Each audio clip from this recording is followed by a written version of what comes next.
There's a rush coming. Can you feel it? The crowd, the kicks, the hits.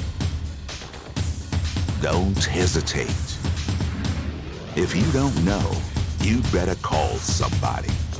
This is the Region 9 Rush. Here's your host, Andy, and that dummy robot. Welcome in. It's the ESPN 97.7 Region 9 Rush. He's Lawrence. I'm Andy. We're ready to rush best 9 plays from Region 9 this past week. Shea Anderson, first play of the game. Monkers goes bombs away. Here's Mike McGarry with the call. Past 40, off to the races, all the way for a touchdown, Shea Anderson. We go to the tennis courts for the first time this year. Riley Imlay, Hurricane Tigers, going up against Tooele. Look at that backhand. She gets the point and the win for the Tigers. They're having a great year this season.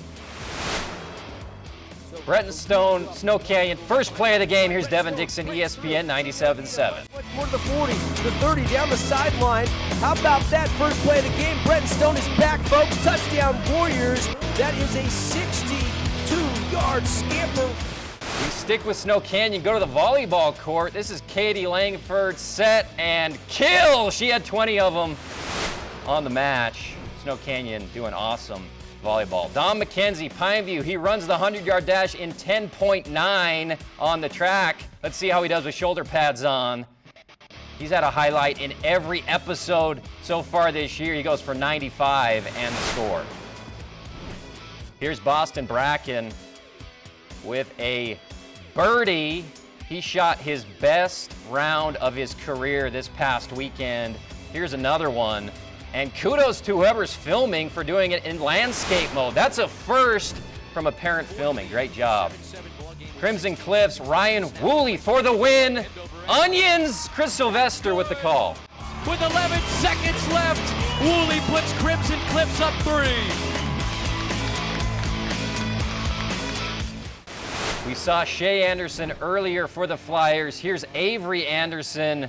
Mike McGarry with the call once again on the Flyers touchdown. Good kick, Gellert to the outside, still on his feet, crossing inside. Oh, that's Anderson. Anderson on the move.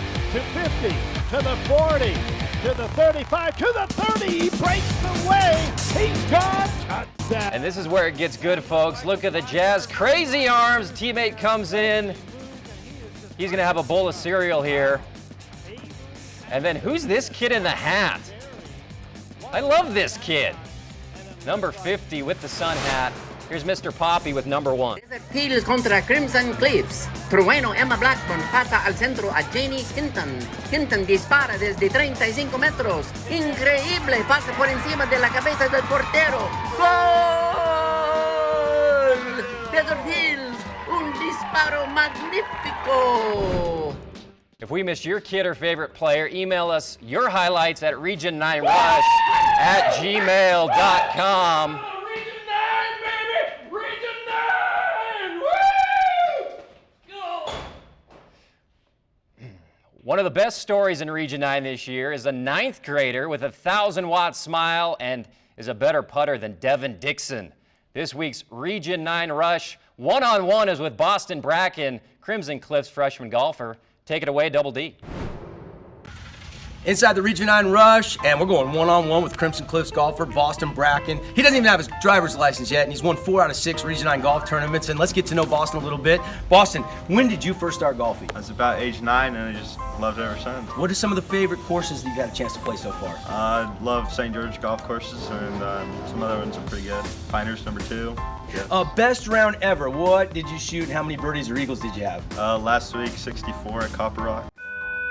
5 or 10 birdies and no eagles and 2 bogeys. If you could pick your fantasy foursome, you could play you and 3 other golfers at Augusta National, who'd you put in your foursome? Probably my dad, Tiger Woods, and I don't know. You? Maybe I'll go, but I would tell you to take like Jack Nicklaus or Arnold Palmer. Boston Bracken, everybody, one-on-one inside the Rush. Thank you, Boston and Devin. That kid is having a heck of a year. Let's take a look at what Uncle Hank has for us today. The old codger is 2-0 after picking Weber over Layton last week. This is Henry Bouchard, Cape Girardeau, Missouri. Last week I took Weber on the road at Layton, and this week the Warriors are hosting the Fremont Silver Wolves. When I was selling vacuum cleaners in Pleasant View in North Ogden, they told me not to bother selling the vacuum cleaners out to the hillbillies in the West. For generations, the people up at Weber High have looked down their nose on all the county, but on none more than those in Hooper and Far West and Warren and Blossom and Plain City. But this week in the battle for Beaver, the Thompsons and Hales and Maws and Skeens and Fars are coming back to take what's rightfully theirs. Take the Fremont Silver Wolves in this week's Bouchard. How? Thank you, Uncle Hank. Time now for this week's Gallion, Welker, and Beckstrom film breakdown. Experience matters at Gallion, Welker, and Beckstrom, just like it matters when you're breaking down film. I think we're all going to learn something today. Here's two-time state championship winning coach Carl Frankie. Anderson already got over Dixie up 6-0. There's a nice throw and a catch, and it's complete to Crandall. Hello, everybody. Coach Frankie here for the Region 9 Rush, and this is the film breakdown. We got Dixie on defense and Cedar on offense here, and the formation that we'll start off here with is pro left, at a gun. You're going to get a Y motion. So you can see here now that the receiver is going to come down inside.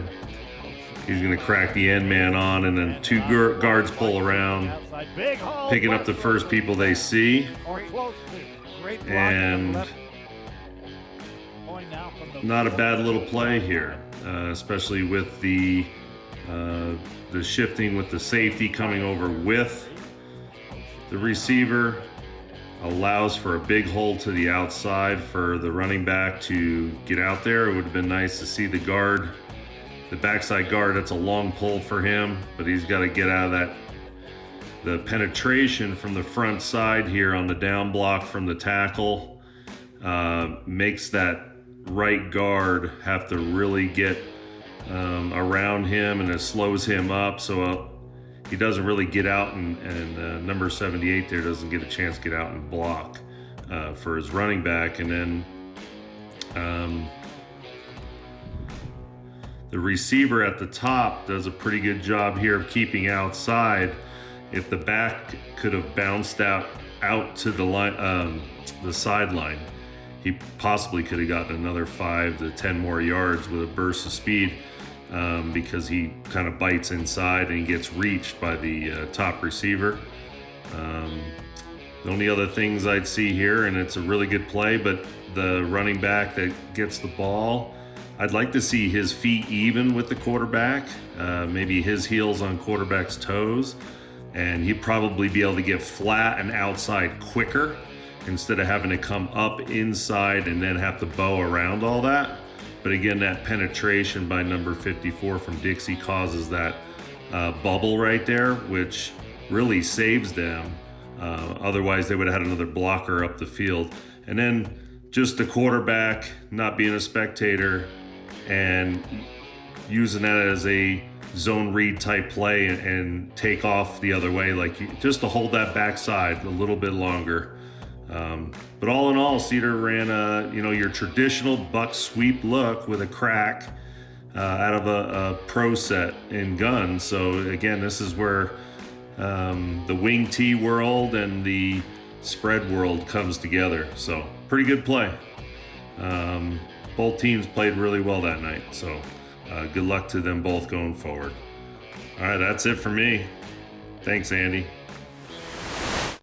Time now for our panel segment. We appreciate the efforts put forth to join us on The Rush. Please welcome longtime CNN talk personality, Scary Larry King, and coming to us from the grave, the ghost of one of the country's greatest presidents and the inventor of college football, Theodore Roosevelt. But first, we start with our own Lawrence, the pigskin-picking robot. Lawrence, who do you think is the team to beat right now in Region 9? Dixie, Pineview, and Snow Canyon are all 3-0 in region play. Larry? Okay, this will be easy. Neither of these two coaches know anything except what time the Schwanenmann comes. We start chicken cordon bleu? According to my algorithms, the team to beat is Dixie. With a defensive rating of 91.9999. Hi, Mr. King. That's because you're a silly robot with no broadcasting experience. St. George, Utah. Hello! The team to beat is clearly the Snow Canyon Warriors. Oh, that's Rich Larry. This is why no right-thinking citizen of Dixieland ever listens to either of you boys. Oh, bite me, Roosevelt. Pineview has the speed, they have the quarterback. Kiss mine, Teddy. I know James Lark and Cody Wilstead ain't walking through that door. It don't matter. They've got McKenzie, and boy, can that kid do the waltz. Oh yes, why don't you start another wine Cuba, Fat Boy? Thank you, boys. Time now for our Reach Higher Athletics Team of the Week. Let's take a peek at one of the funnest volleyball teams in region this year, the scrappy Hurricane Tigers. Here's Coach Kristen White to tell us about the Tigers.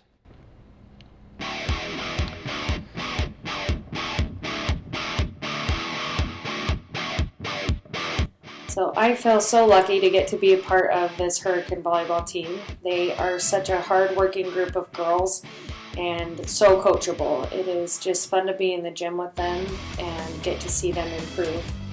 We came into the season without a lot of varsity experience, and so that took us some time to find where people were going to be the most successful, and I feel like we have really settled into those roles and those positions.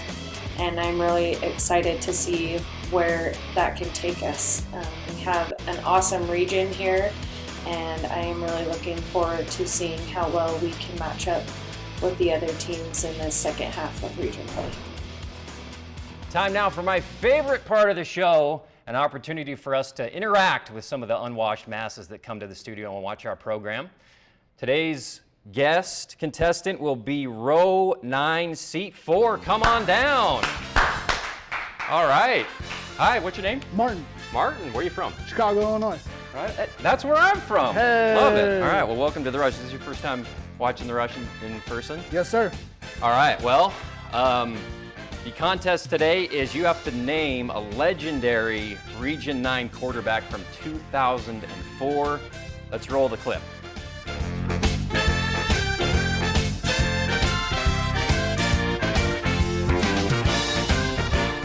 All right, Martin, did you get a good look? Yes, I did. All right, who is that superstar Pineview quarterback from 2004? James Lark. That's correct. Hey. Good job. All right, now you get your prize. You have two choices. The array of fine non-perishables here on your right, or what's in the box. The non-perishables look very enticing, but I'm going to take the box. You're going with the box? I'm All going right, with the he's box. going with the box, folks. Let's see what he gets. Nothing! Absolutely nothing! Get the heck out of here. All right. Thanks, Martin. Good job. Maybe next time. And James Lark, we're trying to get him for one of our segments where he breaks down film, one of the best quarterbacks to ever play in Region 9. All right, time now for our Pancake of the Week, brought to you by Hash House A Go-Go. We're excited with our new partnership with Hash House A Go-Go. Now open 7 days a week. Let's roll the clip.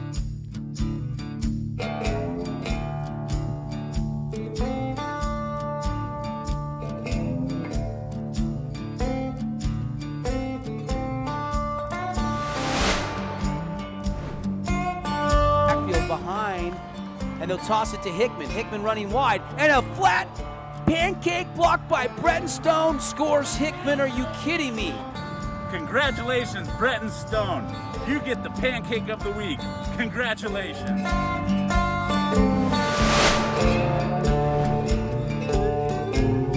All right, thank you so much, Hash House A Go-Go and Tyler. Bretton gets a big pancake for that big pancake block. All right, we're running out of showtime. Let's go directly to your letters. Thanks for writing in. We always appreciate it. This one is from Doris. Andy, is everything okay at home? You seemed a little off on Friday night. Yeah, everything's great at home. I've been married for 3 years. We're still blissfully in the kind of the honeymoon phase.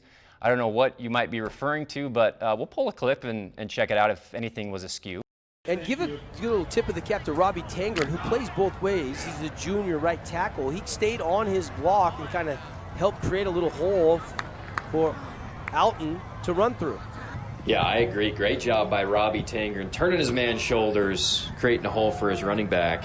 Funny, my wife's ex-college boyfriend is actually named Robbie. You know, they still stay in touch and kind of follow each other on Facebook and message and stuff like that.